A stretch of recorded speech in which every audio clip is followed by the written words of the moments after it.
Баршаңызға сәлем. Бүгін рогалики печеньенің рецептісін ұсынатын боламын. Өте дәмді және оңай рецепт бойынша жасалынады.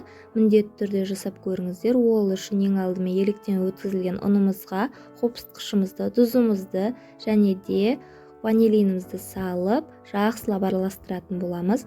Барлығы жақсылап араласуы керек. Және бөлме температурасындағы сары майымызды ұнымыздың үстіне қосып, үгінділер жасайтын боламыз.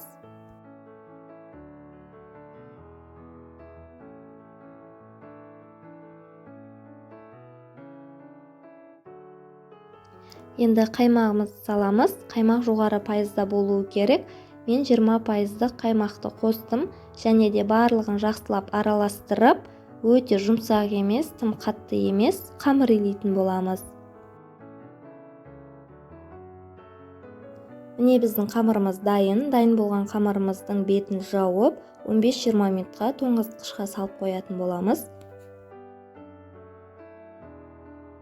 Оған дейін салмасын дайындайтын боламыз. Алдын ала үгітілген дәнімізге қантымызды қосып жақсылап араластырамыз. Дәннің орнына грек жаңғағын немесе жемді қоссаңыздар болады. Қамырымызды тоңазытқыштан алдық. Кішкене ғана ұн сеуіп жіберіп, қамырымызды ұнға аунатып жақсылап илеп аламыз. Және де қамырымызды 4 бөлікке бөліп аламыз. Бізге жаюға оңайға түсу үшін.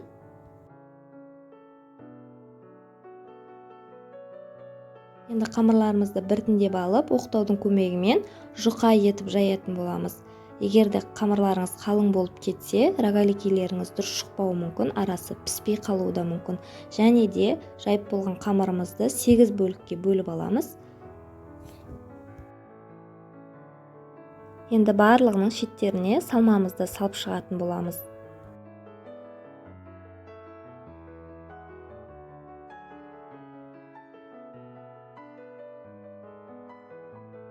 Видеода көріп тұрғандарыңыздай қамырымыздың екі шетін бүктеп, жақсылап тарта отыра қамырымызды орайтын боламыз. Міне біздің рогаликіміз дайын. Барлығын осылай орап шығамыз.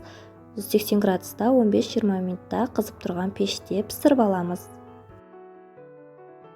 Міне біздің рогаликилеріміз пісіп шықты және де пісіп шыққан рогаликилеріміздің үстіне қант ұнтағын себетін боламыз. Міндетті түрде жасап көріңіздер, өте дәмді болып шығады. Және де менің каналыма тіркеліп, лайк басып, комментарий жазуды ұмытпаймыз. Сіздермен болған Оразгүл.